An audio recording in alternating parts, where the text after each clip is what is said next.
Olá, tudo bem? O objetivo da aula de hoje é apresentar, em linhas gerais, o pensamento de um autor do século XVI chamado Etienne de La Boétie.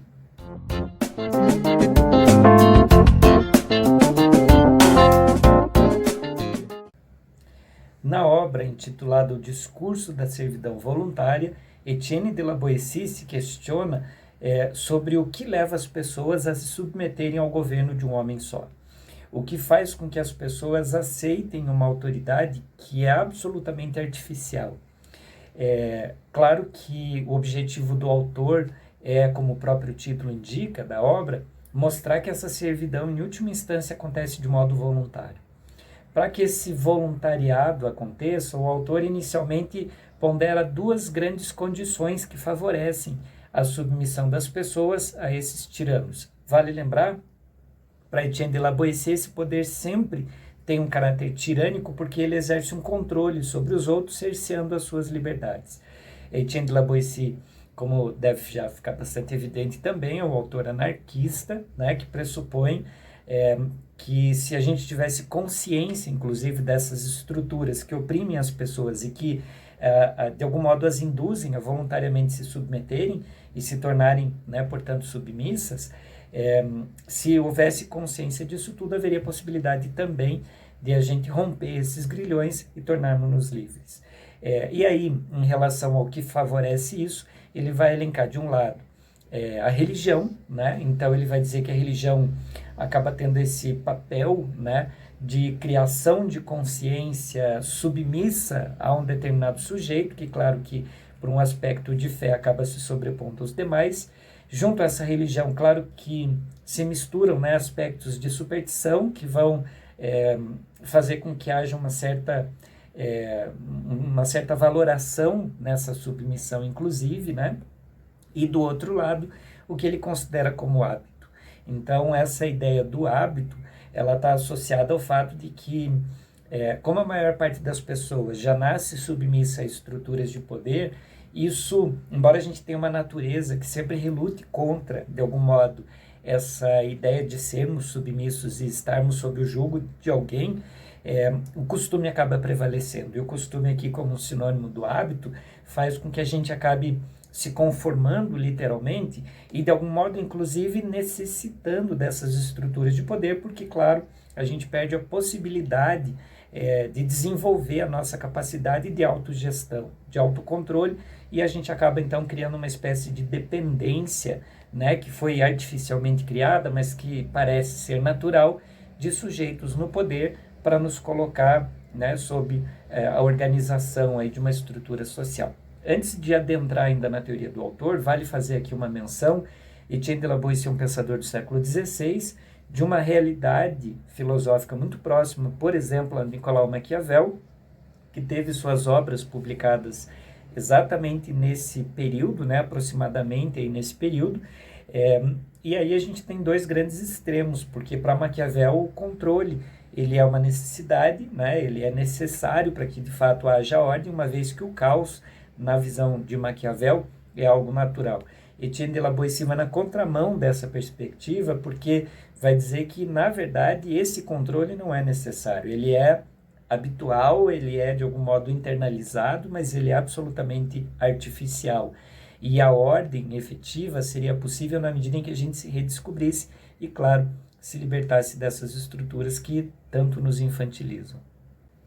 E claro que, além desses dois primeiros fatores, há uma outra condição, talvez até mais importante na obra de Etienne de La Boétie, para mostrar essa manutenção de uma estrutura de dominação, que é inserir o sujeito dominado dentro desse modelo de poder que o faz só como mais um, sentindo-se inclusive impotente para tentar ir contra toda essa estrutura, ou aquilo que Etienne de La Boétie chama de pirâmide do poder. Isso parte de um pressuposto, que logicamente, inclusive, precisa ser investigado. Por quê? Como que um único sujeito vai deter controle sobre todos os outros? De onde emana a sua força ou a sua capacidade de persuasão, de fato, para que esse controle ele se estenda, inclusive, às camadas mais baixas da pirâmide social? Então, a ideia que Etienne de La Boétie demonstra nessa obra e analisa é exatamente o fato dessa espécie de uma teia de poder que se ramifica na medida em que ela parte de um centro, né? Então, o tirano, e que esse centro, por exemplo, ele se tem um primeiro desdobramento, ele se estende ao que ele vai tratar como se fosse uma meia dúzia de pessoas que, por exemplo, são aqueles mais próximos do tirano, que vão ser aqueles que replicam o poder desse tirano, oprimindo os que estão abaixo. Inclusive, dentro dessa dinâmica, eles acabam tendo um ganho, que é a participação no poder. Então, essas pessoas têm esse certo empoderamento, porque estão próximas do tirano, mas claro que abrem mão de sua total liberdade, uma vez que eles procuram, inclusive, na sua tentativa de se tornar servo desse poder cada vez mais, né, compatibilizando-se com o tirano, antecipar, inclusive, algumas ações ou algumas opiniões do tirano, de modo a ficar cada vez mais compatível com o acesso, na verdade, né, ao poder ou a sua posição ali dentro dessa pirâmide social. Essa meia dúzia acaba dominando, por exemplo, né, um grupo de mais, aí pelo menos 200 pessoas, claro, números simbólicos, né, e aí essas 200 pessoas, igualmente, para ter participação no poder, acabam também replicando essa estrutura de uma certa proximidade do tirano, oprimindo os outros e assim por diante. É uma cadeia de opressão que, de um lado, trazem a participação, né, traz a participação no poder, então as pessoas acabam, porque se compatibilizam com o discurso do tirano, também comungando do poder do tirano, e de outro lado, isentando-se absolutamente de suas responsabilidades, porque elas passam a agir de modo a quase que replicar aquilo que o tirano gostaria, então obedecendo, seguindo ordens e, claro, uma vez que se segue ordens, então dilui-se a sensação de culpa, porque parece que não é culpa, não é de responsabilidade exclusiva daquela pessoa, mas ela só fez e só cumpriu o seu dever. Então, para Etienne de la Boétie, esse jogo todo, ele é voluntário e ele faz parte dessa cadeia, né, de uma camada, na verdade, né, ou de um grupo de sujeitos implicando sobre outros,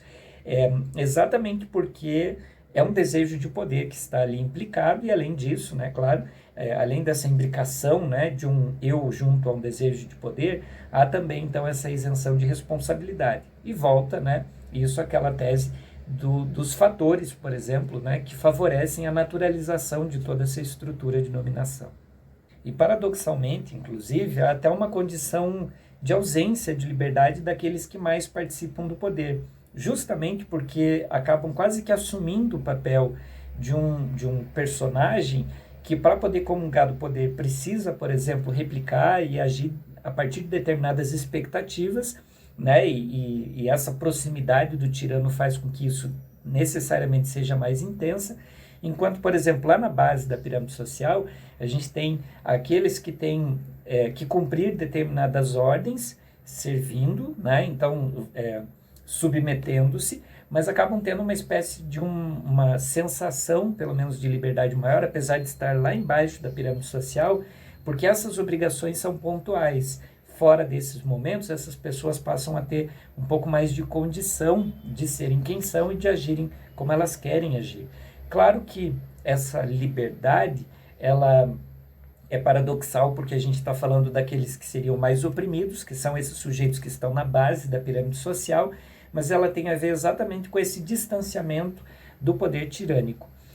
E se há a possibilidade, de fato, de uma revolução, de uma mudança, ela acontece exatamente de baixo para cima, porque são estes sujeitos aqueles que têm mais possibilidade de se libertar dessa estrutura do que aqueles que estão mais presos e estão mais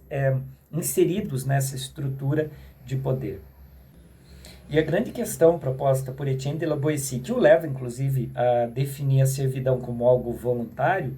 é o fato surpreendente de observar que a maior parte das pessoas, ou a totalidade, na verdade, né, das pessoas dentro de uma sociedade, essas pessoas são submissas e porque elas não fazem nada para romper essa submissão e, de fato, serem livres. Porque, ainda que as pessoas sejam dominadas pela força, Etienne de la Boétie vai dizer que essa dominação acontece, mas o que é surpreendente, mais uma vez, é perceber que ela não gera reações igualmente violentas para que as pessoas reconquistem suas liberdades.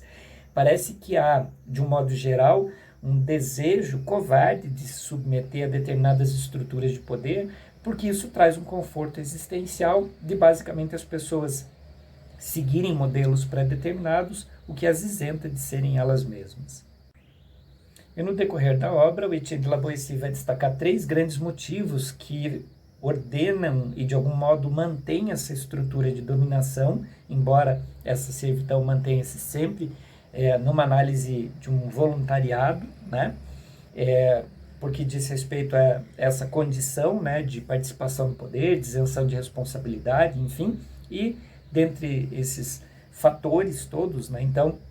o primeiro grande ponto destacado pelo autor é o fato de que a maior parte das pessoas nasce numa estrutura de servidão. Isso está ligado àquela primeira condição apresentada por ele sobre essa estrutura de poder, que é o hábito, porque o fato de nascermos numa sociedade que nos condiciona a essa servidão faz com que, de algum modo, a gente a naturalize. Essa naturalização das estruturas de poder, de algum modo, infantiliza, inclusive, as pessoas, porque elas perdem a capacidade de pensar efetivamente e de encarar a própria existência e preferem, de algum modo, amparos existenciais, de responsabilidade, enfim, né, éticos e morais, para que elas não sejam responsáveis por si mesmas. Então, para Etienne de La Boétie, nascer numa estrutura de servidão gera pessoas que estão inclinadas a querer manterem-se exatamente nessa servidão, porque acaba sendo relativamente mais confortável. A isso, inclusive, relaciona-se o segundo ponto que mantém essa estrutura de poder, destacada por Etienne de La Boétie, que é a covardia. Para Etienne de La Boétie é um ato covarde não lutar pela própria liberdade, porque é um ato de submissão de uma pessoa que abdica daquilo que de fato lhe é próprio, que é a sua própria vida, a sua própria liberdade, a sua própria condição existencial, para preferir dizer ou aceitar verdades de outros, né? Então, para Etienne de La Boétie, há fundamentalmente aí um papel de covardia e de comodismo das pessoas em aceitar a dominação para que elas não precisem ser aquilo que elas poderiam ser. Claro, porque se o fosse, né, ou se isso acontecer de fato, elas vão ser responsáveis, inclusive, pelas consequências dos caminhos que elas tomaram. É muito mais fácil terceirizar isso tudo e jogar isso, né, literalmente nas mãos de alguém que já trace um plano, que já diga tudo o que existe e para onde vamos, inclusive depois que morremos, por exemplo. Por fim, a própria estrutura do poder. Aquela ideia da participação no poder e da isenção da responsabilidade, para Etienne de La Boétie, é o terceiro grande fator que faz com que se mantenha toda essa rede de dominação das pessoas, que basicamente faz com que, de um lado, né, a pirâmide se sustente e, de outro, as pessoas não lutem efetivamente por aquilo que deveria ser o mais evidente, a mais legítima das lutas, que é da própria liberdade. E para Etienne de La Boétie, a consciência a respeito disso que está naturalizado, que é essa submissão, a revolta que isso deveria gerar nas pessoas ao perceber a submissão de infinitas pessoas ao poder de um único tirano, que as trata quase sempre de modo cruel e desumano, isso poderia trazer uma quebra, uma ruptura, essa consciência, né? Nessa cadeia de poder, e isso poderia causar efetivamente uma mudança social. Então, Etienne de La Boétie acha que é possível e, na verdade, não é nem só possível, ela é necessária, efetivamente, porque enquanto a gente estiver submisso a estruturas de poder, mais uma vez a gente vai se tornar aquele que é uma espécie só de uma peça dentro de um jogo maior, que é esse jogo de poder e esse jogo de dominação, do qual, efetivamente, a gente não precisa nem um pouco fazer parte, mas por covardia, talvez por uma condição de já nascermos submissos, e pela própria estrutura que, olhando assim, parece ser muito maior do que de fato ela faz com que a gente se acomode e continue basicamente se preocupando cada um com si mesmo, né, e com o seu dia a dia.